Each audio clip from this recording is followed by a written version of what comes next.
the Son, Jesus our Savior. I believe in God our Father, I believe in Christ the Son, I believe in the Holy Spirit, our God is three in one. I believe in the resurrection, that we will rise again, for I believe in the name of Jesus. Come on, do you believe in that name tonight? Thank you, Jesus. Our judge and our defender. Our judge and our defender, suffered and crucified. Forgiveness is in you. Descended into darkness, you rose in glorious light. Forever seated high. I believe in God our Father, I believe in Christ the Son, I believe in the Holy Spirit, our God is three in one. I believe in the resurrection, that we will rise again, for I believe in the name of Jesus. I believe in you. I believe you rose again. I believe that Jesus Christ is Lord. Come on, sing it like you believe it tonight. I believe. Yes, I believe in you. I believe, Lord. I believe you rose again. I believe that Jesus Christ is Lord.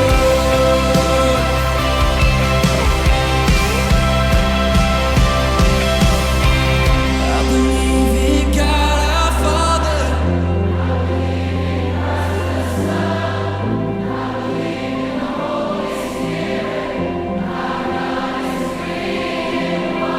I believe in the resurrection, that we will rise again, for I believe in the name of Jesus.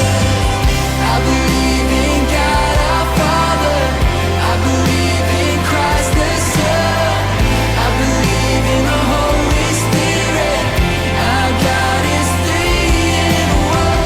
I believe in the resurrection, that we will rise again, for I believe in the name of Jesus. For I believe in the name of Jesus. For I believe in the name of Jesus.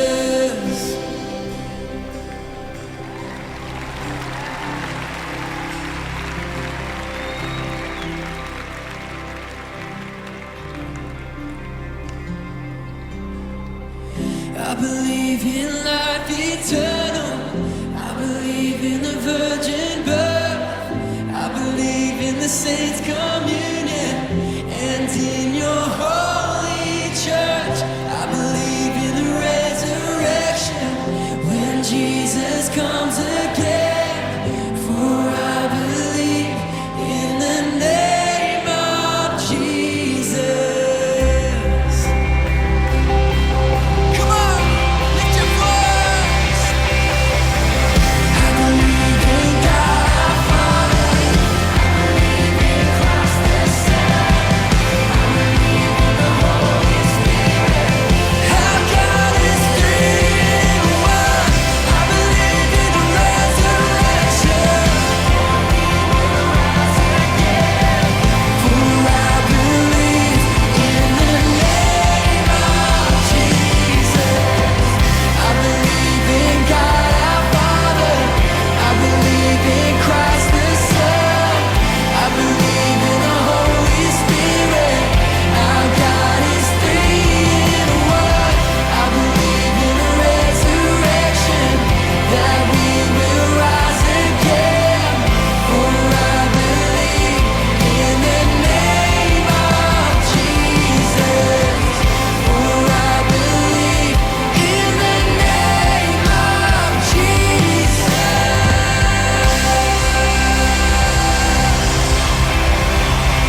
beginning, one with God the Lord Most High.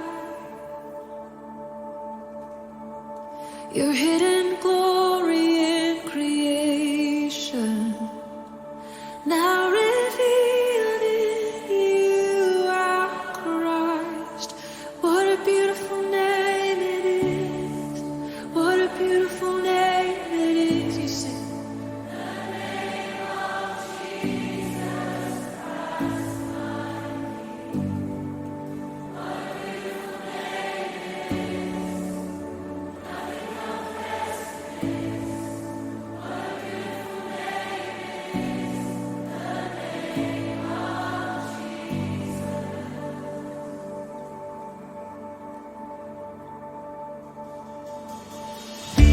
You didn't want heaven without us, so Jesus, you brought heaven down. My sin was great, your love was greater. What could separate us now? What a wonderful name it is. What a wonderful name it is. The name of Jesus Christ, my King. What a wonderful name it is. Nothing compares to this. What a wonderful name it is. The name of Jesus. What a wonderful name it is. The name of Jesus.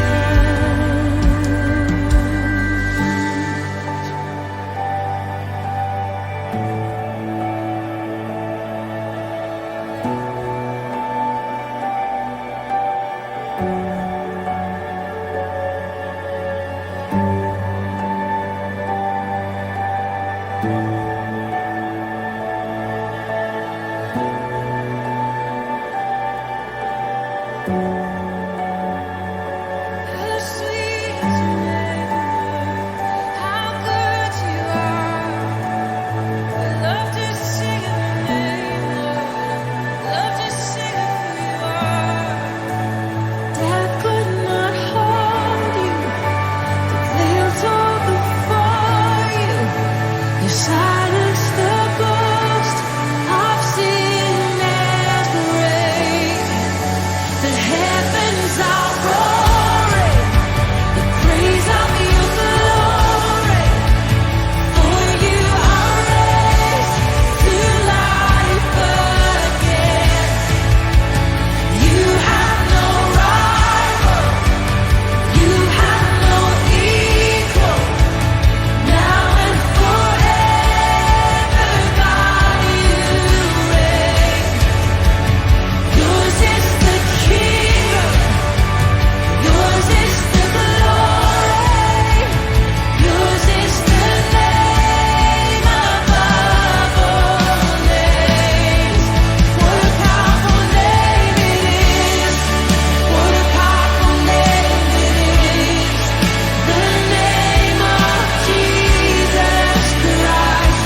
ucapan syukur kita ke dalam hadirat Tuhan, dan kita mempersembahkan korban kita untuk kemuliaan nama Tuhan.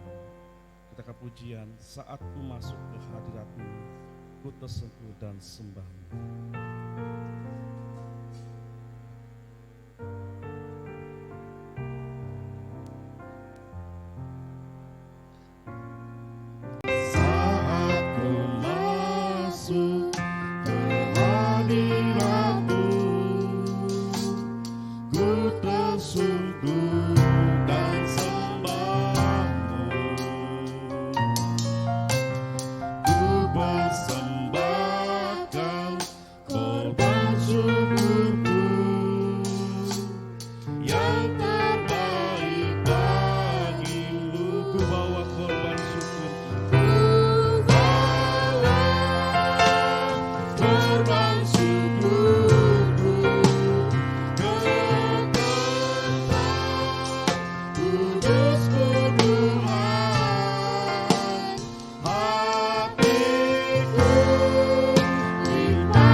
Kudus putu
langit dan bumi.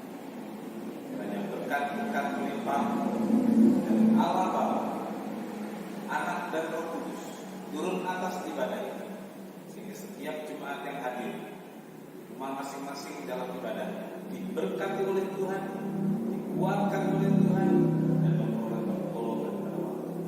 Terima kasih Tuhan, kami mulai ibadah kami dalam satu nama yang berkuasa, yaitu di dalam nama Tuhan Yesus Kristus. Amin. Mari kita bersorak-sorai memuji Tuhan. Kita akan naikkan pujian, tiba saatnya. Amin. Haleluya. Yes, amin.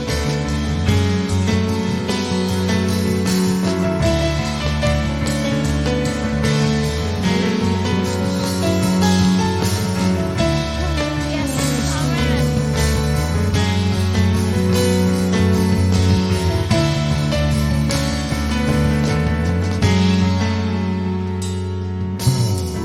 Tiba saatnya kami berkumpul bersatu dari setiap suku dan bangsa,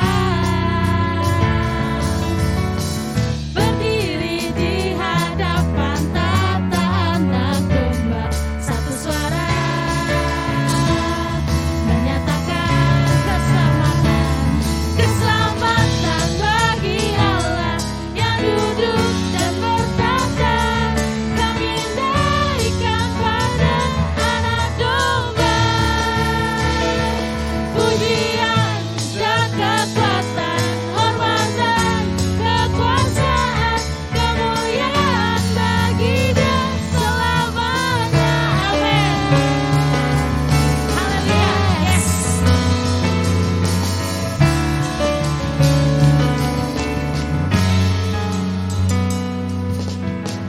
Tiba saatnya kami berkumpul bersatu dari setiap suku dan bangsa, berdiri di hadapan tata anak domba, satu suara menyatakan keselamatan bagi Allah yang duduk dan bertata. Kami naikkan pada anak domba pujian dan kekuatan, hormat dan kekuasaan, kemuliaan bagi Dia selamanya. Keselamatan bagi Allah yang duduk dan bertata. Kami naikkan pada anak domba pujian dan kekuatan, hormat dan kekuasaan, kemuliaan bagi Dia selamanya.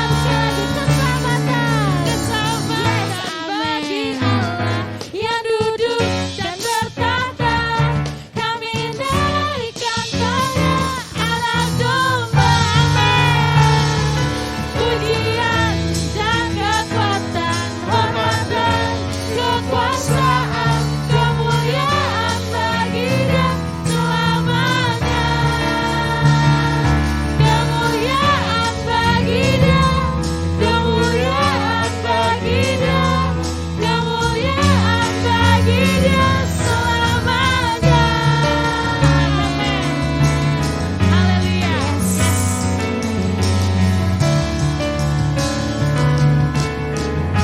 Amin. Haleluya. Karena tebus dalam kasih setiamu Tuhan.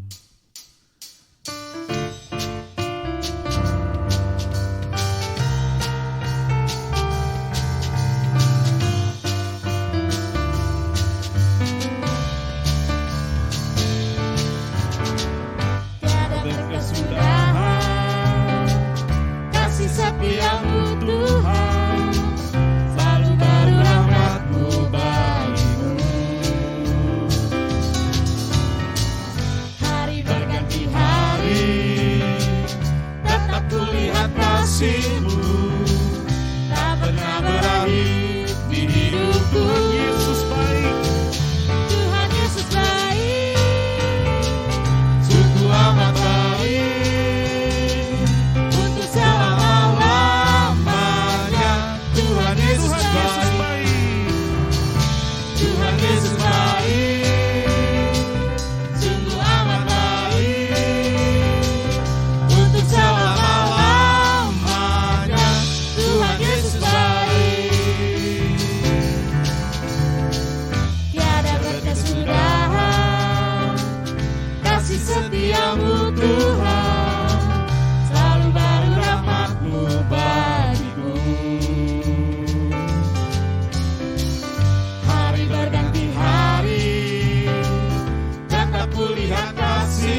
terjadi, kita bisa katakan Tuhan Yesus baik-baik. Tuhan Yesus itu mencintai kita apa adanya. Itu sebabnya kita mau menyatakan kasih kita, mau menyatakan cinta kita kepada Tuhan yang tidak pernah meninggalkan kita di dalam pujian dan penyembahan kita. Haleluya. Kau sungguh baik, Yesus, namamu indah, Yesus, ku cinta kau selalu, ku tinggikan, ku agungkan selamanya, Yesus. Yesus,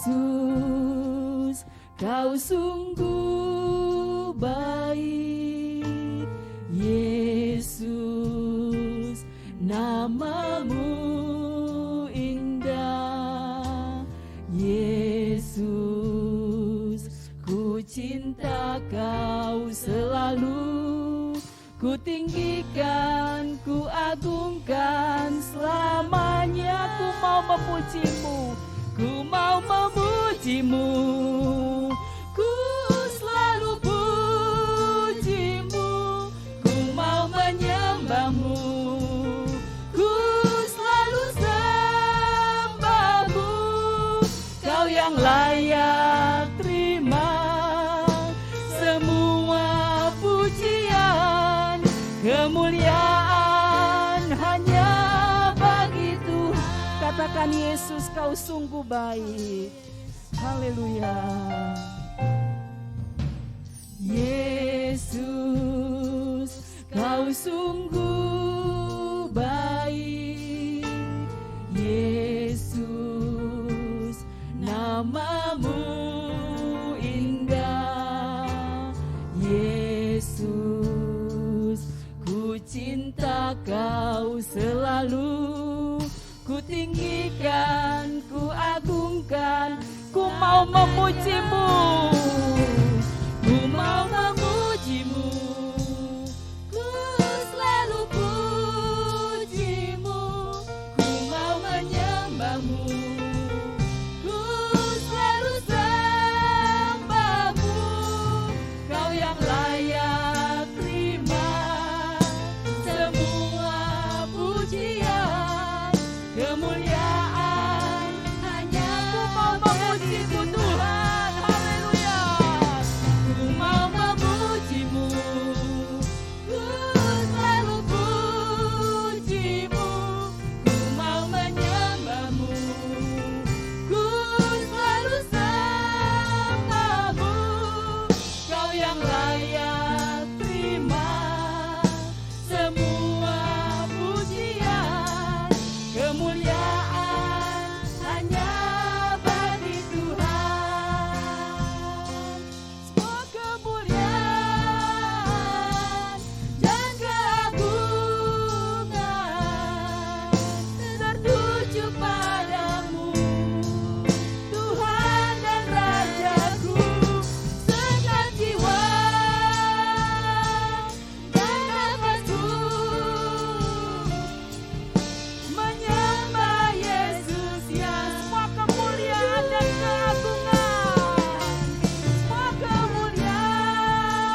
Haleluya, haleluya. Haleluya, haleluya. Haleluya, haleluya.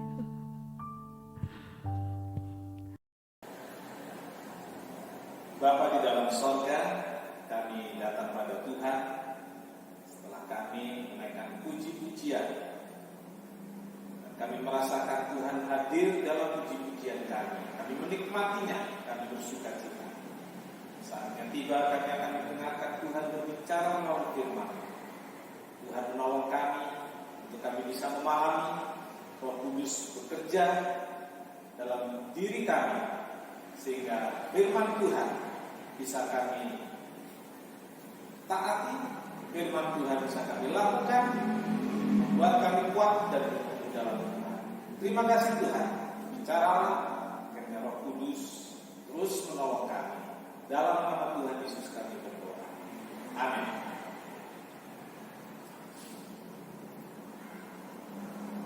Selamat pagi Bapak Ibu, saudara-saudara kekasih dalam Tuhan. Apa kabar? Semuanya baik? Haleluya, puji nama Tuhan. Saya yakin di tengah-tengah pandemi yang masih terus bergejolak, kita semua mendapatkan pertolongan Tuhan, dikuatkan oleh Tuhan, dan kita semua sehat karena berkat kemurahan Tuhan. Puji nama Tuhan. Hari ini saudara, kita mendengarkan kembali khotbah tentang tanah Goshen.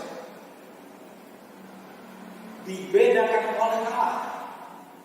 Satu tempat yang dikhususkan oleh Allah, berbeda dengan tempat yang lain.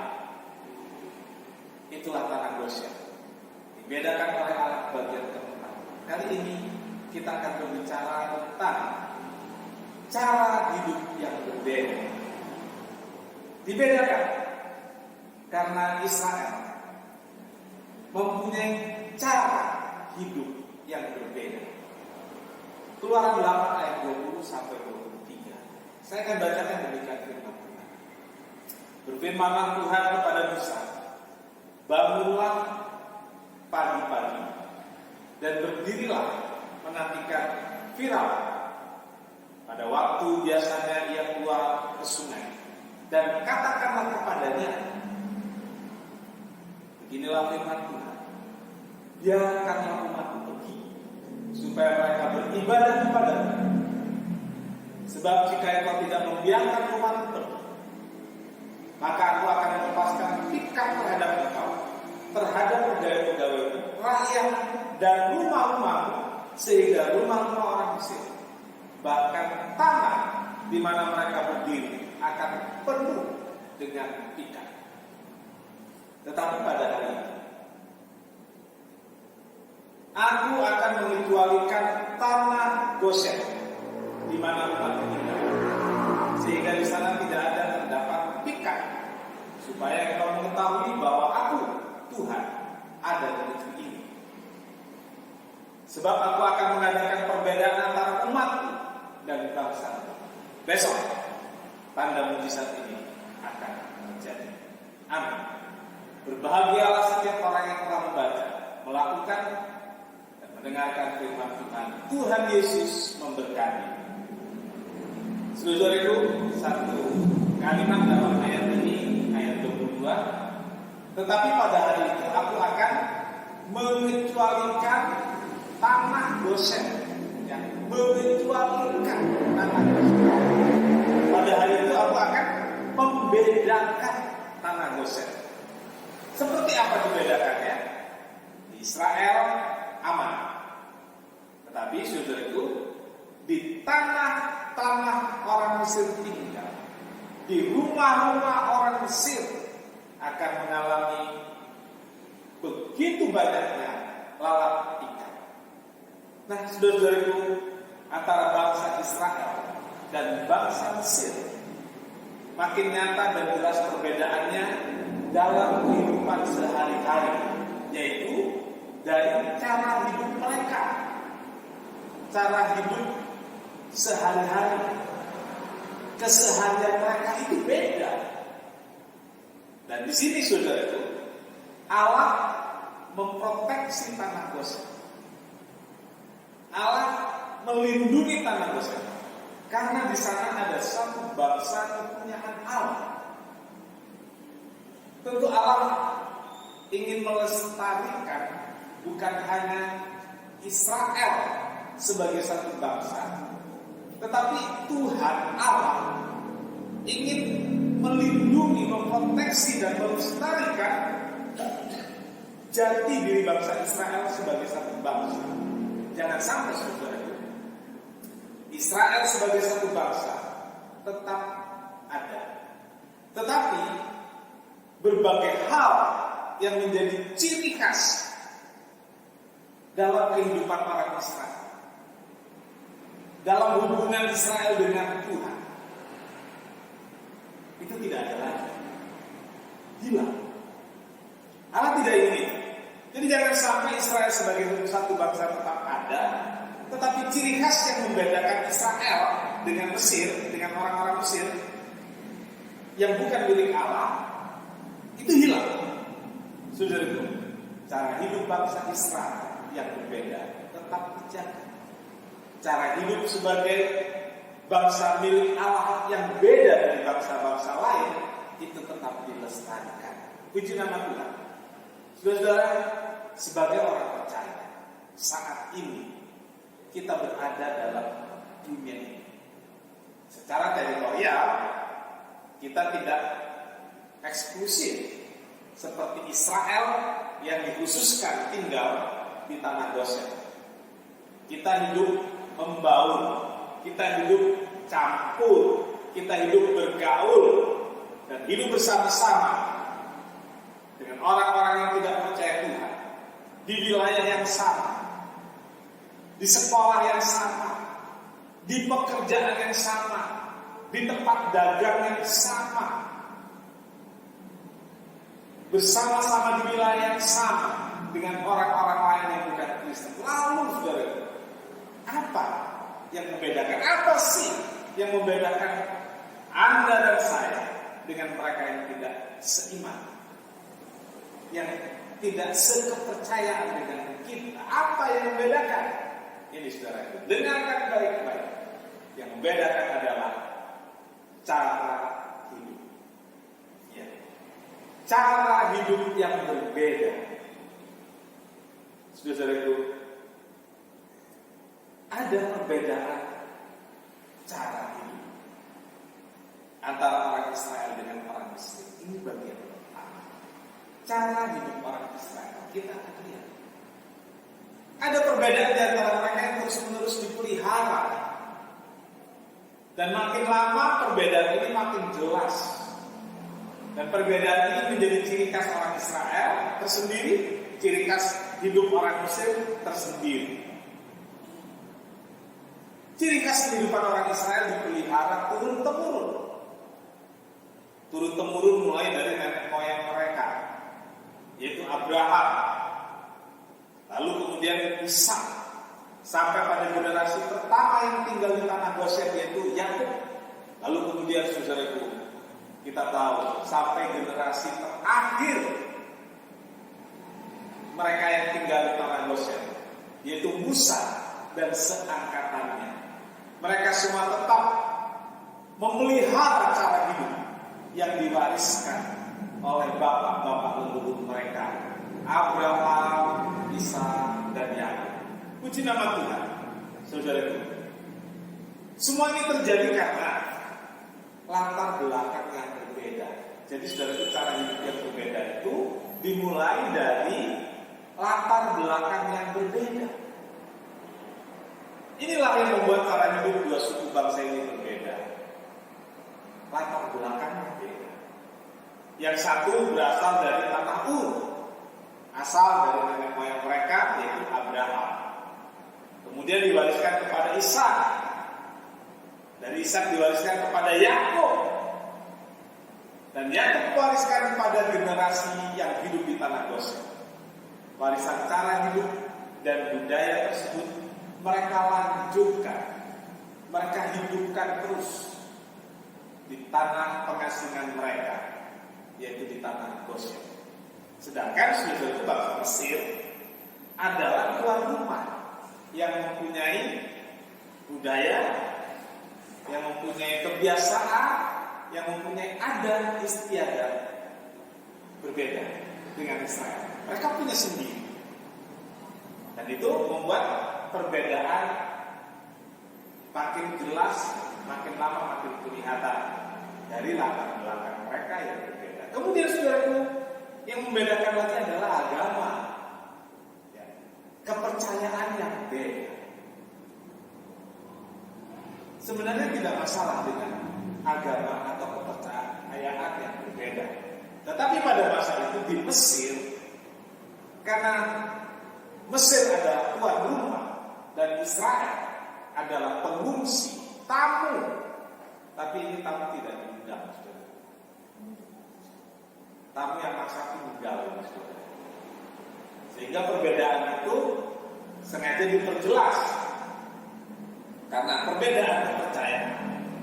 Saat itu memang belum ada nama khusus bagi satu kepercayaan seperti sekarang ini sebagai satu nama dari agama. Ya, kita mengenal ada agama-agama di dunia, di Indonesia diakui beberapa agama, itu nama agama. Dulu belum ada begitu jelas, tetapi mereka punya kepercayaan yang diwarisi oleh mereka secara turun-temurun. Mereka mempercayai Allah yang disembah oleh Abraham. Israel mewarisi kepercayaan kepada Allah yang disembah oleh Ishak dan juga oleh Yakub. Karena itu di Perjanjian Lama disebut Allah Abraham, Allahnya Ishak, Allahnya Yakub. Orang Mesir juga mempunyai kepercayaan sendiri yang diyakini bisa menolong mereka, yang disembah sebagai yang maha tinggi dengan sebutan-sebutan yang tentu berbeda dengan yang dipercaya oleh orang Israel. Orang Mesir percaya kepada dewa, percaya kepada berhala, patung-patung yang disembah, itu berhala. Lalu orang Mesir juga mempercayai ahli perdukunan, tukang sihir. Ini rupanya sudah sejak zaman dulu hal ini ada, sampai hari ini masih ada. Sekarang kita mengenal tukang santet, kita mengenal perdukunan seperti itu. Itu diwarisi dari nenek moyang juga. Entah nenek moyang siapa tadi ya. Nah, di sini sudah orang Mesir punya kepercayaan beda dengan orang Israel. Jadi kepercayaan mereka beda. Cara hidupnya jadi beda. Karena cara hidup seseorang itu pasti dipengaruhi oleh kepercayaan atau oleh agamanya, oleh Tuhan yang dipercayai. Kemudian yang berbeda lagi, cara hidup adalah cara hidup ekonomi mereka. Perekonomiannya beda.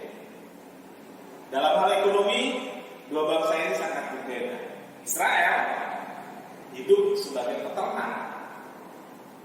Israel hidup sebagai penggembala, baik domba maupun lembu. Sedangkan orang Mesir adalah sebagai petani dan pedagang. Saudaraku, orang Israel walaupun menjadi budak di Mesir, mereka tetap mempertahankan budaya ekonomi mereka, yaitu memelihara ternak. Dan terbukti ketika mereka keluar dari Mesir, selain keluarga orang-orang Israel yang sudah begitu banyak, jumlahnya ratusan ribu, mereka juga membawa ternak. Perjalanan yang panjang menjadi lebih lama karena mereka juga membawa ternak yang juga perlu dicarikan makan, yang harus dicarikan tempat air buat mereka minum. Jumlah ternaknya itu sangat banyak. Ini jelas berbeda. Lalu saudaraku, cara hidup yang berbeda lagi adalah tentang jenjang karir, baik dalam perusahaan maupun dalam birokrasi. Saudaraku, jabatan paling tinggi yang dapat diraih orang Israel, yang dapat dipegang orang Israel di Mesir pada waktu itu adalah disebut pengerak. Pengerai itu mandor. Mandor kerja paksa. Mandor untuk bangsanya sendiri. Jadi ini orang Israel dipilih jadi mandor kerja paksa.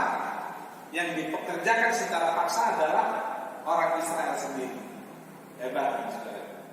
Jadi dia tidak menggunakan orang Mesir untuk mengatur, tapi orang Israel sendiri. Tentu mungkin dengan diupah lebih mahal, lebih tinggi, atau dengan tekanan-tekanan. Nah, Musa berada di istana. Ini berbeda, saudara. Musa ada di istana karena ditemukan waktu bayi di tepi sungai.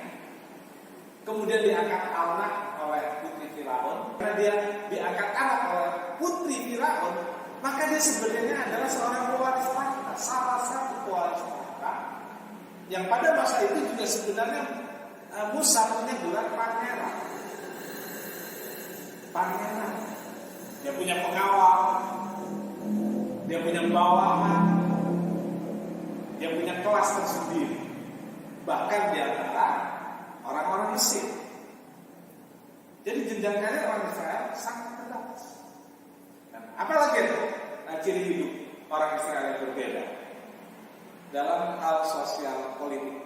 Saudara, Israel sama sekali tidak punya hak politik. Iya. Mungkin kalau pemilu seperti sekarang, zaman sekarang ada pemilu, ya orang Israel nggak punya hak pilih, tidak punya hak pilih dan tidak punya hak dipilih. Kasihan banget, saudara. Mereka statusnya adalah pengungsi. Mereka warga kelas 2. Mereka disebut WNA, warga negara asing, bukan WNN, warga negara asing, bukan. Ya. Orang Israel di Mesir adalah non-free, bukan free. Ini membedakan. Dan memang saudaraku, itu menambahi kesusahan dan penderitaan bangsa Israel karena gak punya hak bagi bangsa. Nah, baiklah saudaraku, pada bagian kedua kita akan melihat tentang cara hidup orang percaya. Ya, cara hidup orang percaya yang juga harus berbeda dari cara hidup orang yang bukan Kristen, yang tidak percaya Tuhan Yesus. 1 Petrus 1 ayat 18 sampai 19 saya bacakan demikian. Sebab kamu tahu bahwa kamu telah ditebus dari cara hidupmu yang sia-sia yang kamu warisi dari nenek moyang itu, bukan dengan barang yang mewah, bukan pula dengan perak atau emas, melainkan dengan darah yang mahal, yaitu darah Kristus, yang sama seperti darah anak domba yang tidak bercacat. Saudara, Rasul Petrus mengingatkan kepada para diaspora. Diaspora itu adalah orang-orang Israel yang percaya Tuhan Yesus, kemudian mereka tersebar ke berbagai tempat. Masa itu ada aniaya yang harus dialami dan banyak orang yang sudah percaya Kristus, orang Israel yang menjadi percaya Yesus, mereka pergi ke tempat yang lebih aman. Bahkan mereka pergi ke negara-negara tetangga. Nah, mereka itu semua disebut diaspora. Rasul Petrus mengingatkan agar mereka tidak lagi hidup dengan cara hidup seperti sebelum mereka percaya. Alkitab mengatakan kamu telah ditebus dari cara hidupmu yang sia-sia yang kamu warisi dari nenek moyang. Apa yang diwariskan dari nenek moyang mereka itu? Yaitu mereka hidup mempercayai Taurat, hukum-hukum Taurat. Mereka percaya itu. Nah, kemudian saudaraku sekarang mereka terima Yesus. Sedangkan Yesus datang untuk menggenapkan Taurat. Setelah menjadi Kristen, orang Israel tidak boleh lagi melakukan hukum Taurat. Itu kepercayaan yang diwariskan oleh nenek moyang mereka. Dan jika melakukan itu, jika melakukan Taurat, itu sia-sia. Enggak ada gunanya. Saudaraku, Taurat adalah warisan dari nenek moyang yang selesai ketika Tuhan Yesus mati di atas salib, yang selesai ketika Tuhan Yesus mati, bangkit, dan naik ke surga. Saudaraku, orang Kristen harus hidup dengan cara yang baru, hidup dengan cara perjanjian baru, hidup dengan anugerah. Saudaraku, cara hidup yang sia-sia harus ditinggalkan. Cara hidup lama itu yang harus ditinggalkan. Kebiasaan sebelum menjadi percaya, karakter yang belum diubahkan, bisa membentuk cara hidup yang sia-sia jika tidak diubah. Karena setelah kita menjadi Kristen ada gaya hidup yang baru, ya, ada cara hidup yang baru, sehingga kalau kita mempertahankan yang lama sia-sia. Kita harus buang, kita harus tinggalkan. Jangan karakter lama, jangan kebiasaan lama itu menguasai hidupmu. Milikilah cara hidup yang baru. Milikilah cara hidup yang baru di dalam Kristus. Sifat yang baru, kebiasaan yang baru, karakter yang baru. Itulah yang harus kita miliki. Cara hidup yang diwariskan oleh nenek moyang. Apa isinya? Saudaraku, masing-masing kita ini mempunyai warisan budaya dan adat istiadat dari keluarga yang berasal dari orang tua, nenek moyang, lalu ke atas lagi, lebih luas lagi suku. Nah, masing-masing punya. Ada suku Jawa punya warisan budaya sendiri, ada istiadatnya sendiri. Orang Batak punya warisan budaya sendiri, ada istiadatnya sendiri. Juga orang Papua punya warisan budaya dan ada istiadatnya sendiri yang diwarisi dari generasi-generasi di atasnya. Tetapi semua itu sudah tidak semua harus dibuat. Ya. Enggak semua salah. Enggak semua keliru. Ada banyak warisan budaya yang harus dipelihara. Misalnya saudara itu yang berkaitan dengan moral, berkaitan dengan etika, berkaitan dengan tata krama dalam keluarga. Itu harus dipelihara. Orang-orang tua mewariskan tata krama sejak dulu. Yang muda harus menghormati, menghargai yang lebih tua. Itu sebabnya ada panggilan kakak dan adik, om dan tante sesuai dengan panggilan di suku masing-masing. Di kampung saya dulu saudaraku, kalau ada orang tua duduk di halaman rumah, saya naik sepeda nggak turun permisi di jalan ini saudaraku, itu saya dianggap nggak sopan. Saya harus turun dari sepeda, saya harus membungkukkan badan, dan saya bilang nuwun sewu. Ya, saya bilang permisi. Kalau sekarang mana ada saudaraku? Ya, jalan naik sepeda, lewat saja, permisi juga enggak. Kalau dulu seperti itu dibilang ini anak nggak punya adat. Jadi saudara itu ada warisan budaya harus dipelihara, tetapi ada warisan budaya yang berhubungan dengan roh, berhubungan dengan penyembahan berhala, berhubungan dengan kuasa kegelapan, berhubungan dengan roh nenek moyang. Saudara, saudara, kalau kita melakukan itu, kita masih dengan cara hidup yang sia-sia.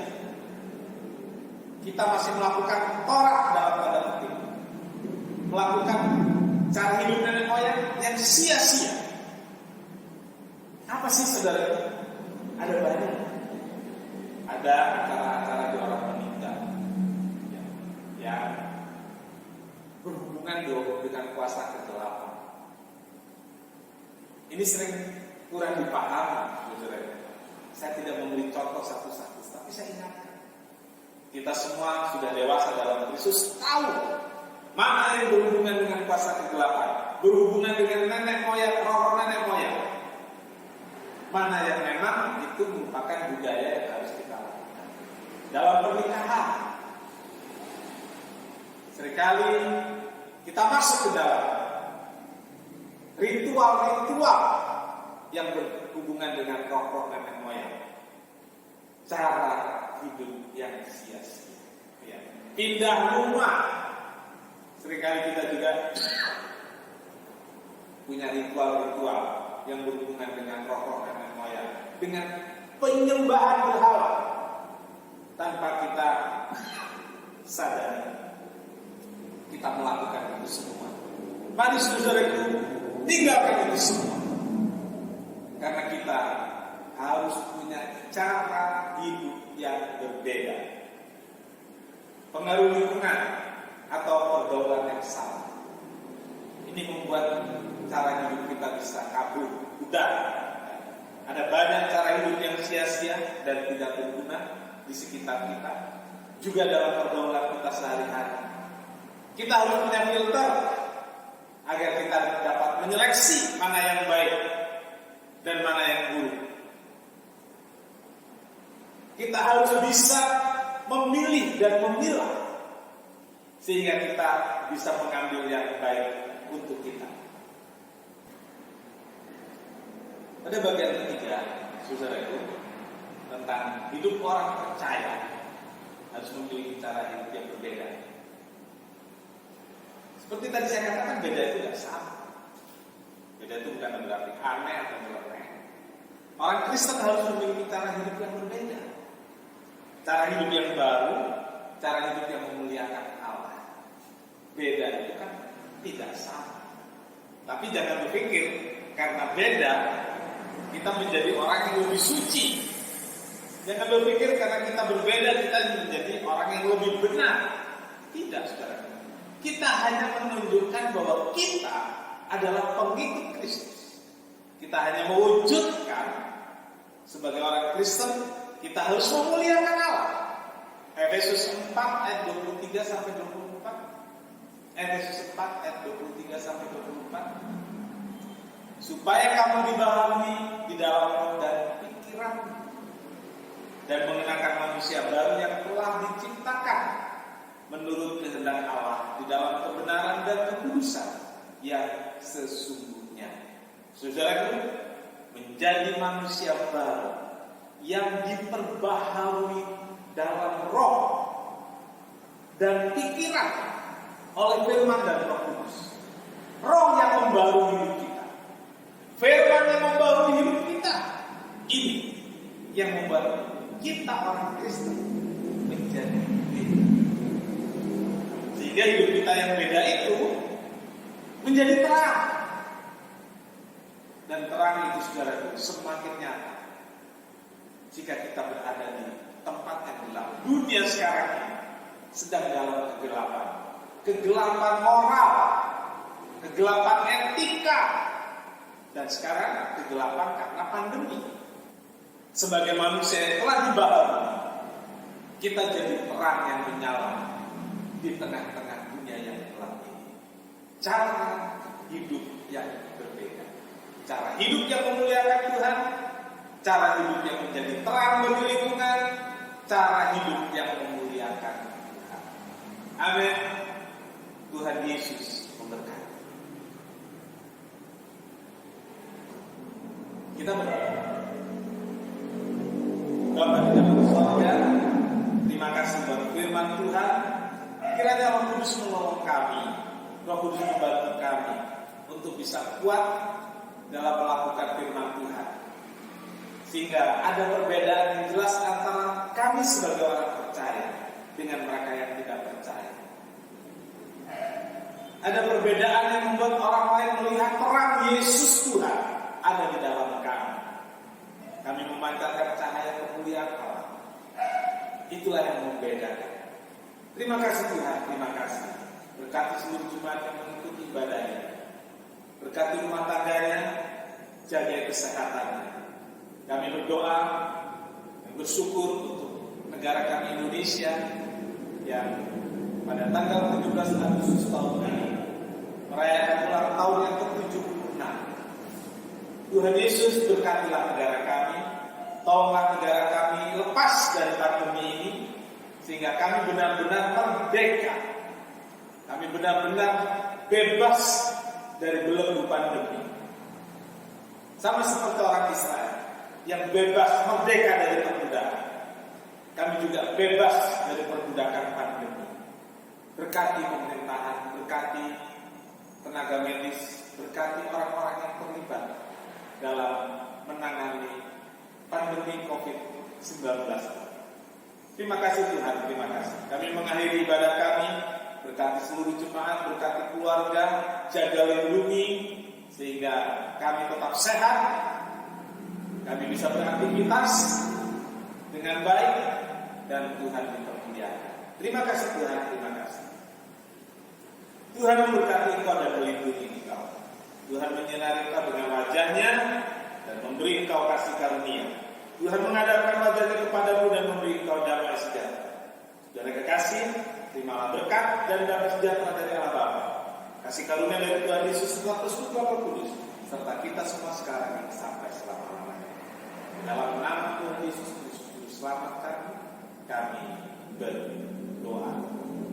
Bapa kami yang di sorga, kuduskanlah namamu, datanglah kerajaan, jadilah kehendakmu di bumi seperti di surga. Berikanlah kami pada hari ini makanan kami yang secukupnya, dan ampunilah kami akan kesalahan kami, seperti kami juga mengampuni orang yang bersalah kepada kami. Janganlah membawa kami ke dalam pencobaan, tetapi lepaskanlah kami daripada yang jahat. Karena Engkau yang mempunyai kerajaan dan kuasa dan kemuliaan sampai selama-lamanya. Amin. Puji Tuhan, saudaraku. Selamat pulang, selamat menikmati hari ini. Tuhan Yesus memberkati.